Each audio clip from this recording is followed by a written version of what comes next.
I'm in a vegetative state. But I got married to the daughter of the Liu family. All because I accidentally got her pregnant, when everyone thought I would cling to my wife's status. I left resolutely because of a birthday wish my daughter made. Chapter 1. I handed the divorce papers to Willow. She just glanced at me indifferently, like she was looking at a stranger. In 5 years of marriage, we never shared a bed since the wedding day. We slept separately and rarely even ate together. Despite this, she pretended to be a loving wife in public, showing off our supposed affection. I am a legal advisor at the Liu Group, while she is the heiress, Willow. In a novel, I would be the typical live-in son-in-law of a wealthy family. But our marriage wasn't due to a great debt the Liu family owed mine, nor because we were deeply in love, nor a parental agreement. It was merely an accident. Because of this, I endured the cold stares of my father-in-law and brother-in-law. They treated me with disdain both at home and at work, acting as if I was a dog they didn't need to feed. But I tolerated it until today because of that accident. Willow's eyes were cold and distant. She said blandly, "George, do you think I would never divorce you? Talking about personal matters during work hours, that's an $1,800 fine." She was certain I wasn't genuinely seeking a divorce but merely pressuring her. Her distant gaze reminded me of that afternoon long ago. 3 months into my job, my boss targeted me several times because I unknowingly took a position he wanted for his candidate. He berated me for my writing style differences. Frustrated, I went to the corner of the company courtyard to smoke. That's where I met Willow. She was stunning. In a black fitted dress, her hair swayed gently in the breeze. Her features were fresh and elegant. Her red lips parted under a high nose, and her eyes, beneath thick lashes, were like a spring pool. As I approached, I smelled a faint floral scent. Despite her beauty, she was crying against the wall. I exhaled deeply and impulsively patted her shoulder. She looked up at me, startled, her teary eyes shining. I sympathized deeply, saying, "Did you get scolded too? Let me tell you, the higher-ups here are all brainless. Why get mad at idiots?" She frowned and asked, "Are they all like this?" "Of course," I replied. "Let me explain." I smoked while naming and cursing all the leaders I knew for 10 minutes, venting my anger. Then I added, "If the company keeps running like this, it'll be doomed. Don't be sad. Curse them too. Every employee curses their boss. You'll feel better. If not, lean on my shoulder." To my surprise, she leaned on my shoulder, finding solace. Her hair brushed my cheek, fragrant. I felt her breathing, initially rapid, gradually calming. My heart pounded as if shocked by electricity, unable to calm down. I thought it was a beautiful afternoon, but then she got up, smiled, and pointed to my badge, saying, "George, right, slacking off and smoking during work hours, that's an $1,800 fine." Later, I learned she cried because of Makoto, but I had already fallen deeply in love with her. Willow never liked me from the start. It was always Makoto, so I didn't bother arguing. "Fine me, let her," I said. "Willow, I want a divorce, as soon as possible." Willow finally glanced at the papers and said, "George, if you want to trick me, at least make a real divorce agreement. Only compensation." Willow didn't know the amount matched what her father once offered to make me leave her, but I stayed, because I am a transmigrator completing missions to wake up from a vegetative state. After meeting her, the system told me the mission, marry Willow and have a child. No matter how hard I tried, I couldn't warm her heart. We have no future. This money is a belated compensation. I don't want to argue. The $50 million in the agreement is a negotiable amount for the Liu family and a fortune for me. Enough for a luxurious life. Willow stood up, looking at me disdainfully in her expensive designer chiffon dress, and sneered. "You didn't even write about our daughter's custody." "What? You don't want your precious daughter anymore?" I smiled faintly. "No." Chapter 2. I used to love Anna Wang very much. As an orphan since childhood, without parents or siblings, only my shadow accompanied me. I didn't understand the meaning of family until I first held Anna in my arms. Seeing her tiny face and feeling her warmth, my heart melted. This feeling filled my soul, completing a missing part of me. Every smile, every glance from her brought me immense happiness, making me feel I finally had a family, someone worth protecting with my life. I gave all the affection I lacked in my childhood to Anna. I was incredibly protective of her. She was my only blood relative, so if I didn't cherish her, who would? But Willow had no feelings for Anna. Since Anna was an unexpected pregnancy, so Willow's contempt for me also transferred to Anna. When the doctor placed Anna beside her after birth, she merely glanced and turned away, saying, "She looks like George." Then she left Anna for me to take care of. Her mother didn't love her, so I played both father and mother. People say daughters are like little jackets to their fathers. I never received familial love and wouldn't let my daughter miss out either. For 5 years, I poured all my patience and love into every stage of her growth. Strangely, Anna adored Willow. She had a talent for languages. At just 3, she coldly said to me, "Mom doesn't spend time with me because it's your fault, Dad." I took it as childish talk. At 4, She met Makoto, who had returned from abroad after his divorce. She told the nanny.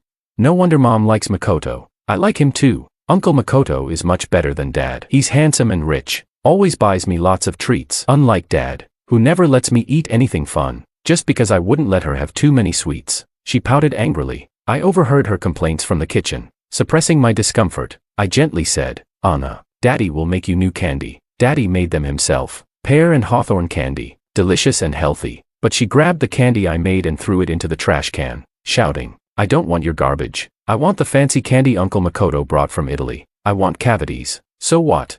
I stared at her, stunned. At that moment, I realized how much Willow's daughter resembled her, both unresponsive to my warmth, especially on her 5th birthday. Both mother and daughter invited Makoto. While lighting the candles, I suddenly heard the long-absent voice of the system. Host, long time no see. I'm back. Although others couldn't hear it, I instinctively stepped outside. Host, your mission is complete. You have enough points to return. You can also choose to stay. After all, you have a family now. In the original world, you were all alone. As I hesitated, Anna made the decision for me. Just as I stepped back into the hall, I heard her birthday wish. Her voice was clear and loud, without any regard for me. Can mom and dad divorce? I want Uncle Makoto to be my dad. Everyone was stunned. Willow just frowned slightly and said, make another wish. Makoto teased her. You can't say that. Did you get your dad's permission to switch dads? You'll get a spanking. But his eyes were filled with undisguised pride. I smiled. Turning to the system, I said, take me home. I don't want to wait another second. Chapter 3. But the system gave me bad news. Since the central system has received too many second and third time transmigrators, there's now a cooling off period for leaving the system. I was stunned. The system cleared its throat and said, just like your human divorce cooling off period, you need to wait. I blurted out. Wait for what? Damn it. The system reminded me to use civilized language, so I restrained myself and asked, how long? 3 years. 3 years. System, are you kidding? Wait until all the vegetables in your garden wither.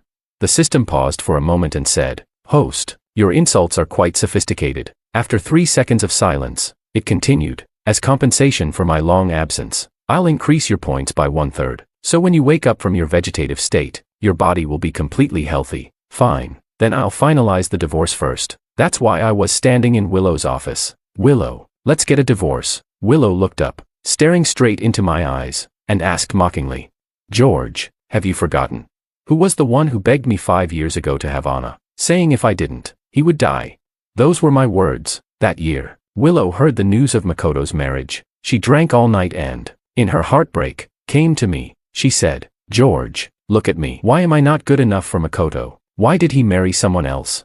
If he can marry another woman, I can find another man. George, you like me, don't you? You've waited for me, right?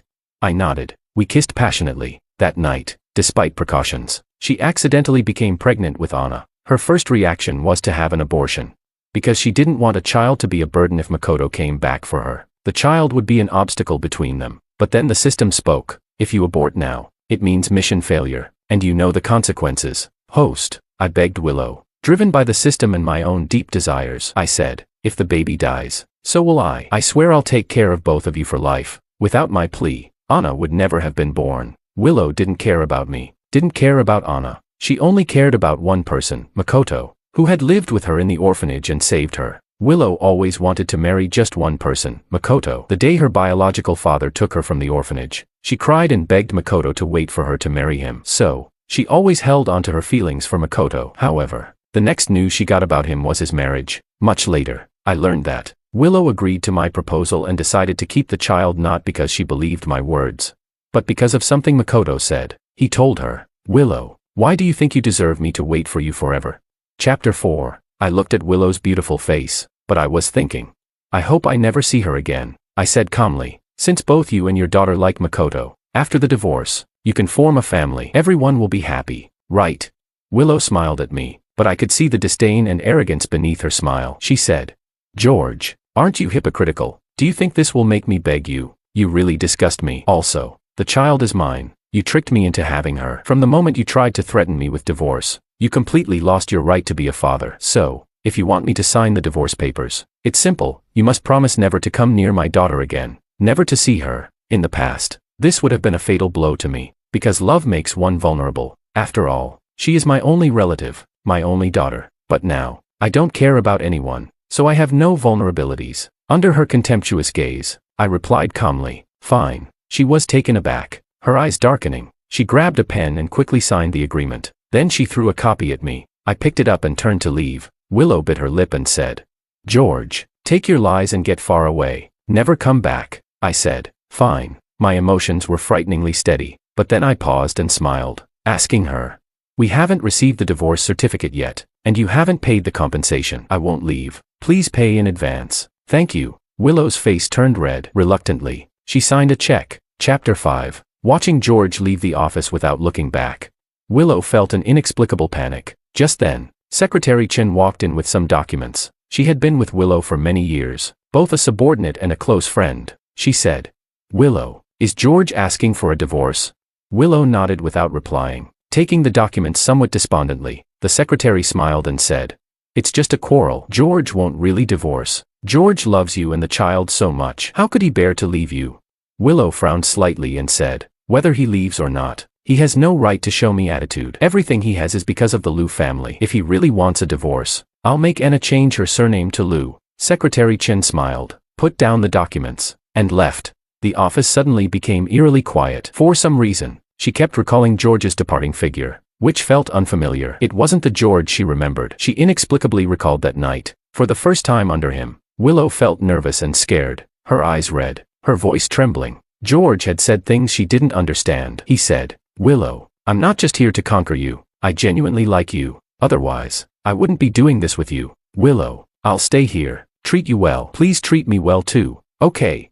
Though she didn't understand, she inexplicably felt at ease. No longer scared, she intertwined her fingers with his and kissed him. Over the years, George was always gentle and considerate. The only thing that disgusted her was forcing her to keep the child, ruining her future with Makoto. He absurdly said, if the child is gone, the mission will fail, and I won't exist. She had to retaliate against him. So, for 5 years, she never showed him a good face. After all, he was homeless and would stay with her till death. His wish echoed in her ears again. Willow, I want a cute child. The 3 of us living in a cozy home. Okay. No, she never wanted a family. She never had one since childhood. Her father only found her to use her as a pawn in marriage alliances. Unable to marry Makoto, she married a low-level employee, but she would never follow her father's arrangements. The day George asked for a divorce, she couldn't stay at the office and went home early. Where is George? The nanny whispered. Sir moved out this afternoon. Willow felt even more panicked inside but didn't show it. She just sneered. He's quite convincing. Then she walked into her bedroom, ignoring everything else. Chapter 6. After getting the divorce agreement, I returned home. I packed a few things and was ready to leave. Anna was sitting in the living room, playing on her tablet, with a candy in her mouth. Colorful wrappers were scattered all over the floor. She glanced at me and said flatly, Mom allows me to eat these. Uncle Makoto gave them to me, so mind your own business. I smiled. I won't mind at all. You can eat 100 if you like. I squatted down and pinched her cheek. If you get cavities, it's your problem, not mine. Anna, I'm leaving. Where to? To make room for your new dad. I won't come back here anymore. Anna frowned, her expression just like her mother's. Dad, you're talking nonsense. Mom says you're an orphan, and without clinging to her, you have nowhere else to go. Dad, you're so useless as a dad. You're such a failure. No one in this family likes you or needs you. Uncle Makoto would never be so pathetic, always working or circling around the child at home. It's so annoying. Dad, you should leave. I won't miss you. Then she lowered her head and continued playing her game, watching her indifferent back. If it were before, I would have been extremely hurt. Before, I would often ask her carefully what she was playing, if she would teach me, if I could play with her. I, a grown man, played girls' games, tea parties, and role-playing, sacrificing so much time just to spend time with her. But all I got in return was her disdain. Any slight disagreement led to her tantrums and sulking. Now, I don't care anymore. Whoever wants to care can go ahead. All right, Anna. I hope you can keep that tough mouth of yours. With that, I dragged my suitcase out the door. The warm sunlight stung my eyes. A phrase flashed in my mind, live towards the sun. Chapter 7. Since I only had to wait 3 years, I quit my job, took the compensation, and settled down, renting an apartment in a nice community. No need to buy. I couldn't take it with me after 3 years anyway. The community was beautiful, and from my window, I could see the sea, but I could also see people walking into the sea. A little boy, alone, slowly approached the waves. Instinctively, I ran downstairs in my slippers, crossed a road and a green belt to the beach. I picked up the little guy. Where are your parents?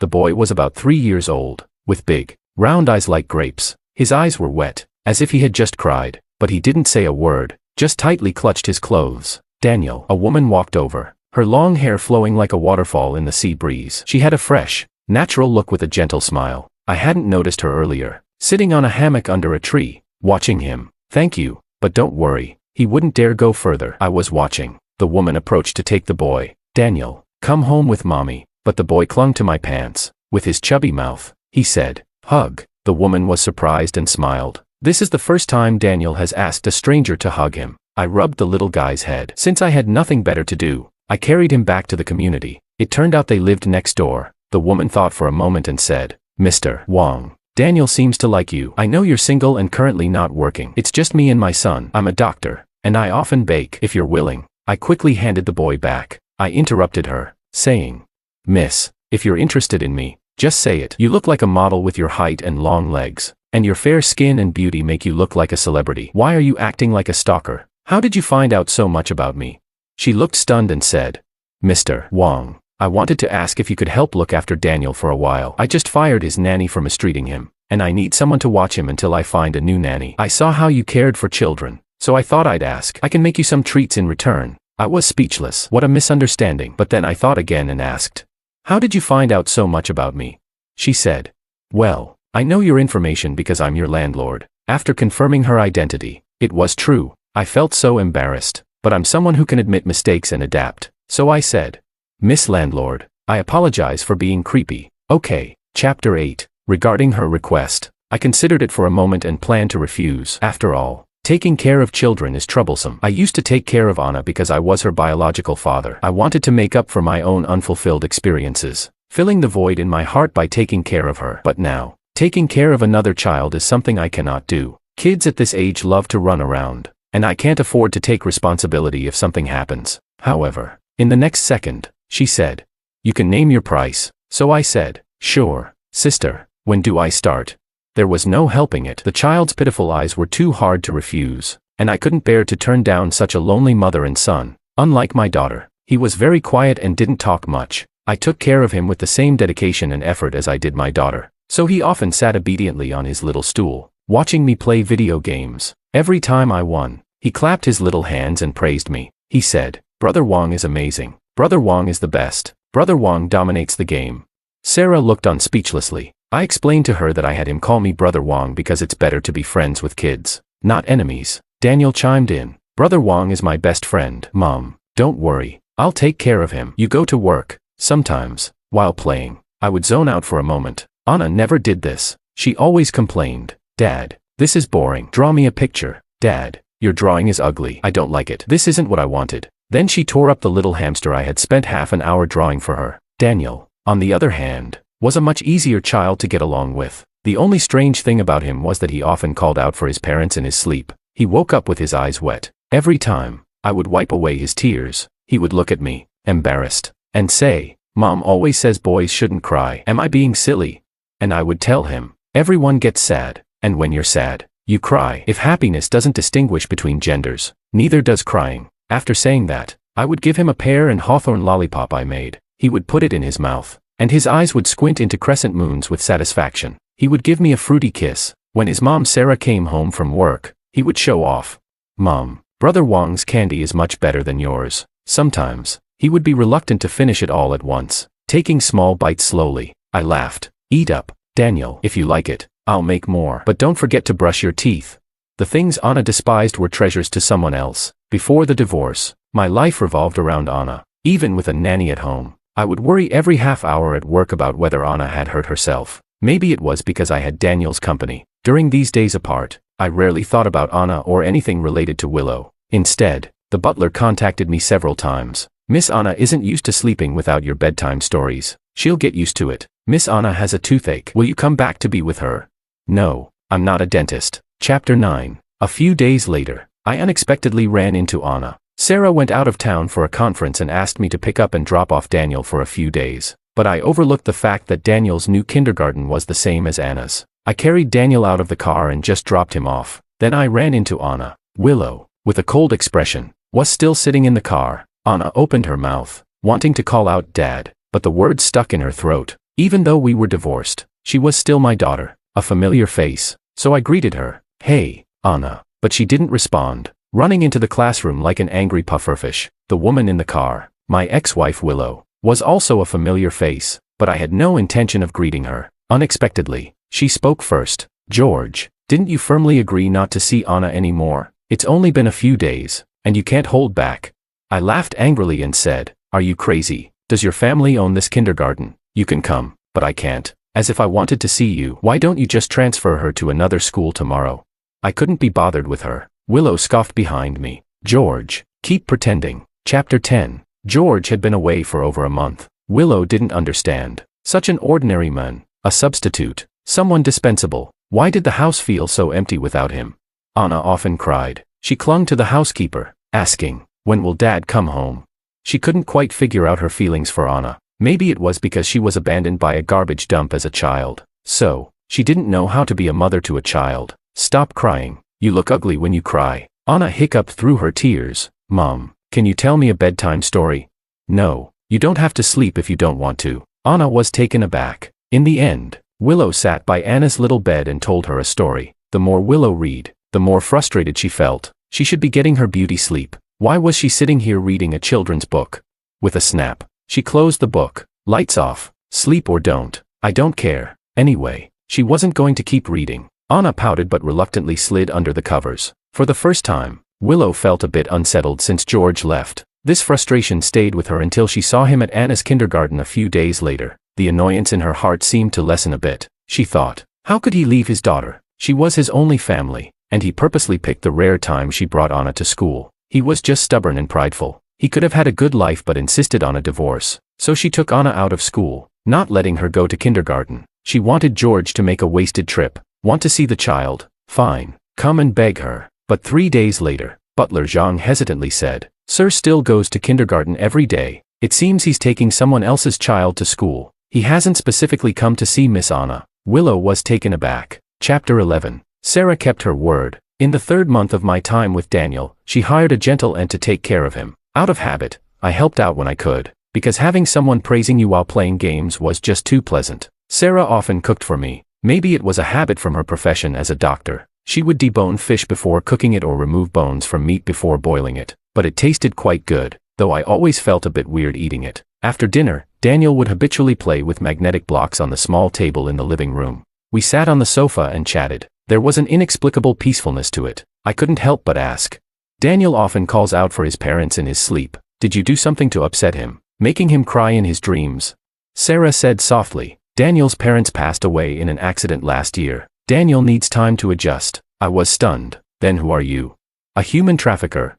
Sarah couldn't help but laugh. What are you thinking? I'm his biological aunt. After my brother passed away, I adopted him and raised him as my son. To avoid people's strange looks outside, I patted her. You're really kind. Sarah suddenly leaned in close. Her legs almost pressed against my hand. I instinctively withdrew my hand, but when I looked up, I met her bright, almond-shaped eyes, which made my heart race. I could even smell her faint fragrance. She said, "George, do you think a single mom like me can find a man who likes her?"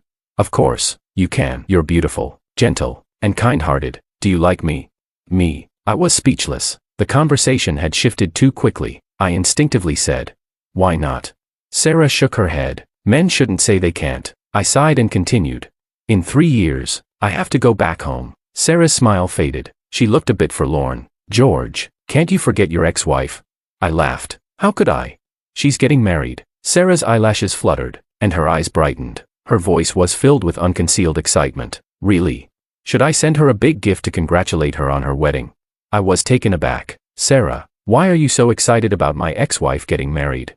You're acting like it's your ex-husband getting married." Chapter 12. Nearly half a year had passed. There was no sign of George softening up. He seemed to have left decisively and cleanly, as if he had disappeared from her world. At first, Willow didn't care much, and she didn't think about George often, although Anna often stared blankly at the wooden dolls George made. But the nannies took good care of her, so she thought she really didn't like that man at all. But Makoto's hint made her inexplicably anxious. He said, "Willow, if you were to choose a ring, would you like a pink diamond?" Rumors spread that Willow was going to marry Makoto. She couldn't help but think, did George hear about it? Would George misunderstand and never come back? Actually, Makoto was someone she had liked for a long time in her memories. Maybe childhood memories were deeply ingrained. Back then, she had just arrived at the orphanage. Thin and weak, she looked like a little kitten ready to be bullied, and she was often bullied by the kids there. One day, she was beaten badly. Makoto called the headmaster, and a group of kids scattered. Makoto handed her a piece of fruit candy with a smile. Here, it's very sweet. Yes, it was very sweet. The sweetest candy she had ever had as a child. She never doubted that Makoto was the person she loved the most, but a corner of her heart was subtly dissenting. For instance, she was inexplicably driven to visit George's place unexpectedly. She watched George, a pretty woman, and a lively little boy walk into the community with smiles. She recognized the woman, surprised, but she still held onto a sliver of hope, refusing to think about what might be happening. So, when George came out alone, she stopped him, smiling and teasing. "Husband, why haven't you come home for so long? Are you secretly keeping a woman outside?" Saying this, she reached out to hold George's arm. George was stunned, instinctively pushed her hand away, frowned, and said nothing. Shouldn't he be happy she came? Why didn't he take the chance she gave? Seeing his silence, Willow felt inexplicably wronged. "George, if I were really done with you, I wouldn't have come back. If you still want Anna, come back yourself. Otherwise, if I accept Makoto's proposal, you won't have another chance." George's expression was as calm as when he asked for a divorce in her office half a year ago. "Congratulations, Miss Liu. Thank you, Miss Liu, for going out of your way to personally invite me to the wedding." Willow felt a strange pain in her heart. A fire of anger instantly ignited. Her face turned red, and she said without thinking, "George, do you think you've struck gold?" Chapter 13. I was taken aback. "What do you mean?" Willow sneered. "The young lady of the South City Yu family, Sarah Yu." When she mentioned it, I remembered that the Yu family had often caused trouble for the Liu family, using their political background to create issues. Half of the disputes our legal department handled were due to Yu's machinations. She continued, "Sarah may appear to be a small doctor, but she is actually the daughter of the Yu family. Do you think she would marry a divorced man like you?" I frowned. "So what if I'm divorced? Aren't you divorced too? Isn't your dear brother Makoto also divorced? Does that stop you from chasing after him?" "Willow, I know how your family has always viewed me, but look at yourself, married and thinking about other men, divorced and seeking your ex-husband. Do you still fantasize that you're some pure maiden saving herself for her first love? Do you think you're a princess everyone has to adore, even after divorce? Do you think I should still be devoted to you?" "Willow, I need to ask you, do you think you've struck gold? Do you think Makoto is the light of your life? Go back and check. You might not even know what disease you've caught. You and Makoto are actually a perfect match." Willow's face turned beet red, her eyes glistening with unshed tears, and she bit her lip without speaking. I felt oddly satisfied. Ignoring her shock, I turned and left. Unexpectedly, I ran into Sarah, who had been eavesdropping for who knows how long. I cleared my throat. "I'm usually very nice. Not like this. Do you believe me?" Sarah nodded. "I believe you." As we walked, we inexplicably exchanged a knowing smile. I asked her, "Why are you smiling?" "George, you were quite impressive with your scolding." "Of course, I think you made a lot of sense." I had to admit, being praised by a beautiful woman, especially one interested in me, greatly satisfied my vanity. I quickened my pace. Sarah followed leisurely. "George, the most important thing is that my marriage is my choice, unrelated to the Yu family." "George, did you hear that?" Chapter 14. A week before Willow's wedding, Anna unexpectedly came to see me with the housekeeper's accompaniment. Anna was almost 8 years old. She had lost her baby fat and grown taller, looking more and more like Willow. "Hi, Anna." Her eyes were slightly red. "Dad." I took Anna upstairs. "Did your mother agree to you coming?" I knew that without Willow's permission, the housekeeper wouldn't dare to bring Anna here. Anna nodded. "Dad, do you completely not want me anymore?" I smiled. "Dad never didn't want you. It was always you who didn't want Dad. Then why don't you come home?" I sighed. "I divorced your mother, and divorce means not living together." Anna turned her head, looking down at the floor. "Can't you come back for me? How can you say you don't want me?" "Anna, why should I come back for you?" Although Anna was young, she was very smart. I didn't treat her like a small child in our conversations because she understood. I once made a mistake, thinking I was doing good for others, including you and Willow. "But isn't that a kind of moral coercion? I thought accompanying you was good for you, but you didn't need my company. I thought not letting you eat candy was good for you to prevent cavities, but you didn't care about cavities. To be good to someone, you must first know what they like. If I like peaches and you give me apples, is that being good to me? It's not. Meeting the needs of others is truly being good to them, not fulfilling what I think they need. Even if one day you get cavities and regret it, thinking I was good to you back then. It doesn't change the fact that when you didn't care, I wasn't good to you. So, a person must first understand what they want to understand what others want. I have to live for myself first before I can care for others. Otherwise, it's just self-sacrificing sentimentalism. Compared to your interests, I now care more about my interests. What good does it do me to be good to you? Why wouldn't I be good to those who are good to me? So I won't come back because of you. If you need child support, have your mother contact my lawyer. Anna seemed to understand a bit, lowering her head in frustration and staying silent. A knock suddenly came at the door. When I opened it, a small shadow shot into my arms. Wong, I want some pear candy. Daniel saw Anna and blinked. Wong, is this beautiful girl your daughter?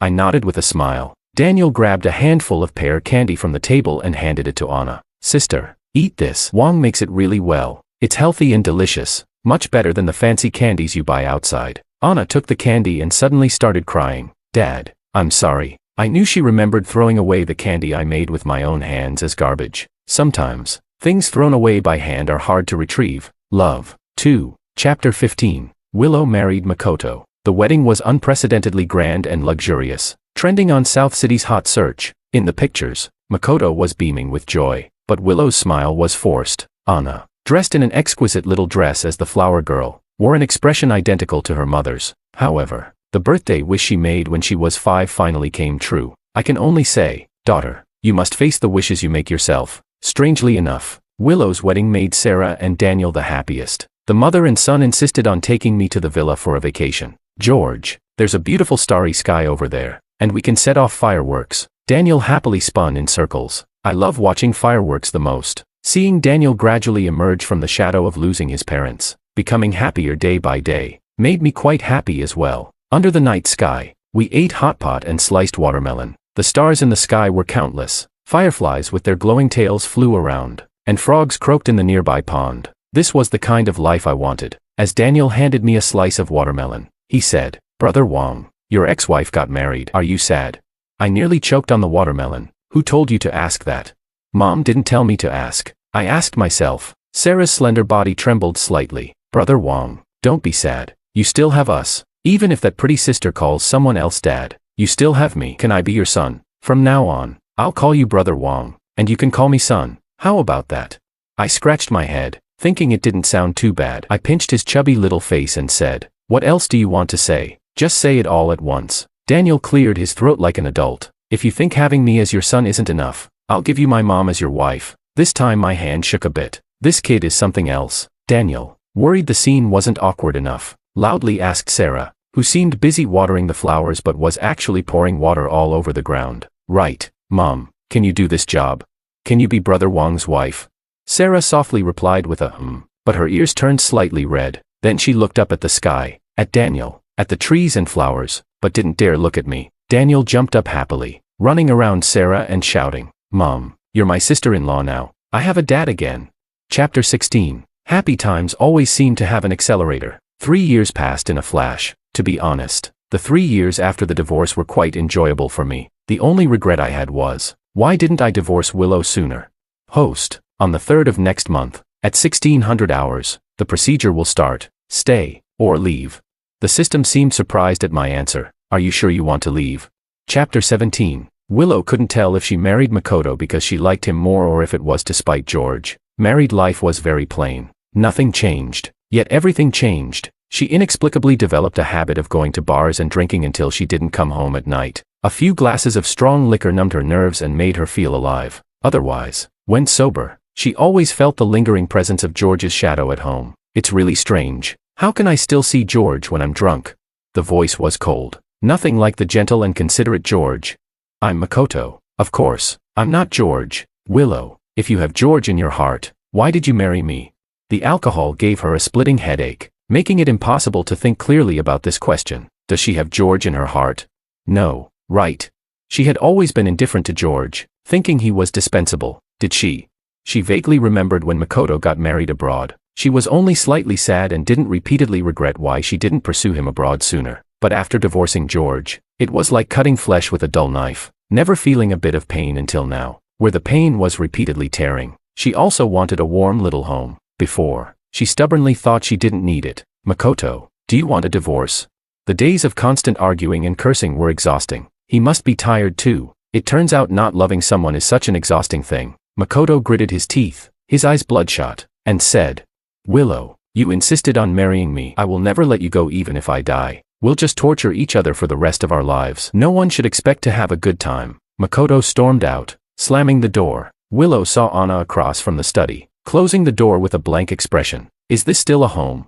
Like three strangers living together. She hysterically pushed the wine glass on the table to the ground, and it shattered upon impact. Broken is broken. It can't be whole again. George, I thought you would choose to stay. Chapter 18. The night before leaving, I couldn't sleep. It felt a lot like the night before my first long trip as a child. I had told Anna and Daniel about my departure. Anna's expression was indifferent. Only when I mentioned I was leaving did her eyes redden. Dad, I can't keep you here. You live for yourself first, and I respect your decision. Anna, thank you for understanding. We are, after all, father and daughter. There's no deep hatred, but we're not close either. The bond of blood can't be severed. This distant, mutual respect feels appropriate. Daniel's eyes were red from crying, yet he still tried to act magnanimous. Wong, I'm okay. If you want to go home, go ahead, but you must think of me up there. Boo-hoo. I wiped his tears, speechless. You talk as if I'm gone forever. I'm just going home. Buddy, don't cry so much. Daniel pouted. My mom is also secretly crying. I paused. I hadn't seen her in over a week. I heard the hospital has been very busy, and she barely has time to sleep. I thought about it and decided to see her one last time. Chapter 19. I had never seen the hospital so chaotic. Blood splattered across the entire wall. A group of doctors and nurses rushed the patient towards the operating room. I glimpsed the patient lying down, wearing a white coat. My pupils constricted. Who was that patient? I couldn't get through, but someone told me. A middle-aged patient attacked a doctor and then jumped to his death. The doctor who was stabbed, Dr. Lin, is a person of integrity and highly skilled. It's really heartbreaking. My heart was racing. I had met Dr. Lin before. Sarah's colleague and good friend. A gentle and kind doctor. I heard a few accusing voices from some patients' family members. That Sarah is so cold-hearted. She didn't save Dr. Lin. She saved the murderer instead. Maybe she's jealous that Dr. Lin is more skilled. They didn't understand anything. Sarah isn't like that. I had no energy to argue with them. Anxiously waiting for the surgery results, the operating room doors opened. Two pieces of good news came out. Dr. Lin is saved. No life-threatening injuries. It's a medical miracle. The murderer was also saved by Sarah. I finally breathed a sigh of relief. Now I had the energy to address those ignorant family members. Do you think this is a free market, where you can buy and sell freedom? Is it up to the hospital to decide who saves whom? If the hospital refused to save the murderer, who would be responsible if he died? The hospital assigned a doctor to save him. Could the doctor refuse? If the murderer died because the doctor refused to save him, who would be responsible? It's easy for you to criticize, but why didn't you stop the doctors from saving him? Why didn't you use violence to stop them? Were you afraid of taking responsibility? Those people turned red and stayed silent. I turned around and found Sarah eavesdropping again. She looked exhausted but smiled brightly. George, thank you for defending me. Otherwise, I would have been unjustly accused. In a secluded place, she quietly asked me, you came to see me to tell me that you're not leaving tomorrow, right? I knew she was talking about leaving the system. I smiled and said, sorry, but I am leaving tomorrow. Chapter 20. Today is Makoto's birthday, and he extravagantly invited numerous young models to the villa for a lavish party. He indulged himself, surrounded by beauties, while Willow just let him be. Since she didn't care, it didn't matter to her. Yesterday, Anna told the housekeeper she was going out to see George. Willow let her go. Anna now talks more to the housekeeper than to Willow. Today, unexpectedly, Anna knocked on Willow's door. Her eyes were red, as if she had just cried. Willow frowned. Haven't I told you? Girls look ugly when they cry. Crying yesterday and today again. Anna's voice was low. Dad is leaving today, going back to his home and never coming back. After saying this, Anna left. Willow sat there for a long time before she regained her senses. Her heart was inexplicably flustered. She felt that George was serious, that his system was taking him back. Now, she even believed he had a system. Willow grabbed the car keys from the table and rushed downstairs. Just as she opened the door, Makoto was standing outside. He walked in and slammed the door shut. He slapped Willow hard. After the slap, he grabbed Willow's face and cursed. Willow, have you ever considered my feelings? You've completely humiliated me. Thinking about your ex while with me, and thinking about me while with your ex. Have you no shame? You're really despicable. Seeing you like this makes me sick. Do you still have any semblance of a mother or wife? Who are you pretending to be so emotional for? Willow didn't retort. At this point, She couldn't argue back. She didn't want to think about or couldn't think about what Makoto said. She only felt a burning pain on her face, tears welling up but refusing to fall. She felt anxious, like time was slipping away, but Makoto stood firmly against the door. She pulled, pushed, shouted, and made a scene, ruining most of her makeup. She screamed, "Move, get out of the way, go away." But no matter what she did, she couldn't push him away. Finally, she stepped back, standing by the window, and sneered at Makoto. "Makoto, did you ever consider my feelings with the things you did? Secretary Chen, Alicia, Sophia, you could find anyone. Why did you have to go after my friends?" The next second, she pushed the window open and jumped out. There was no time left. If she didn't leave now, she felt she would go crazy. Ignoring the pain from the fall, she crawled to the car. She floored the gas pedal. Maybe this was her last hope. She hoped George could stay, but things didn't go as she wished. Speeding recklessly, she collided with an oncoming sports car at the corner. In the piercing crash, she completely lost control of the car. Her consciousness gradually faded. The airbag deployed. Blood dripped from her head. One leg was stuck under the seat, probably useless now. This was the first time Willow cried since the divorce. Cried like a child. She knew she had no more chances. No chance to keep George. Chapter 21. Today is the day I was supposed to leave, but I didn't leave. And no one knows. I finally found Sarah and her son. Under the setting sun, Sarah stood there like a jade statue, silently looking at the distant coastline. Her expression was lonely and sorrowful, and Daniel was using the little shovel I gave him to dig in the sand. While digging, he muttered to himself. I walked closer and chuckled at what I heard. "Crab,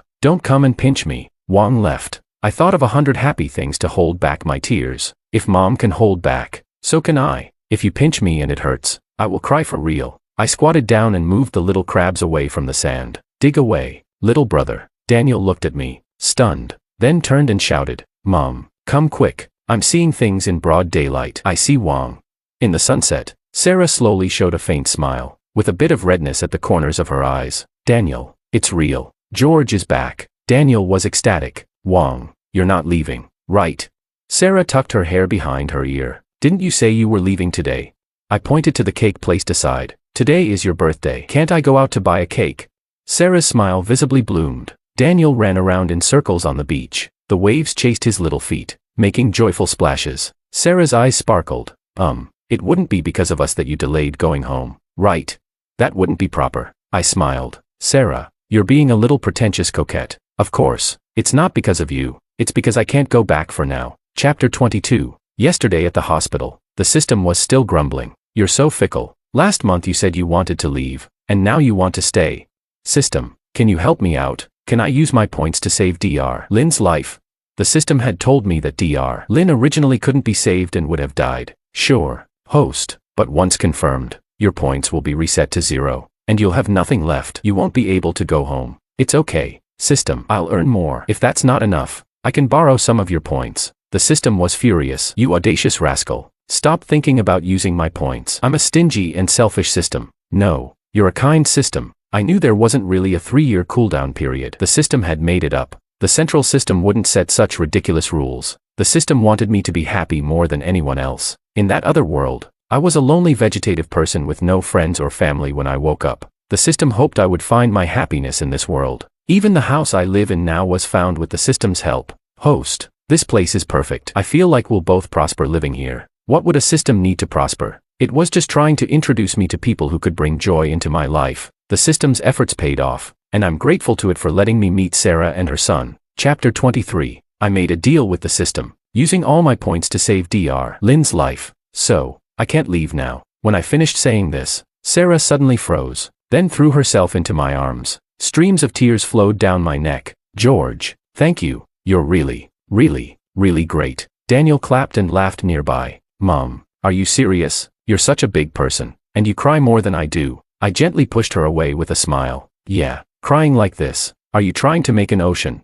I laughed, and Daniel joined in, until the sunset dipped below the horizon. The three of us, bathed in the twilight glow, walked home together. Our home,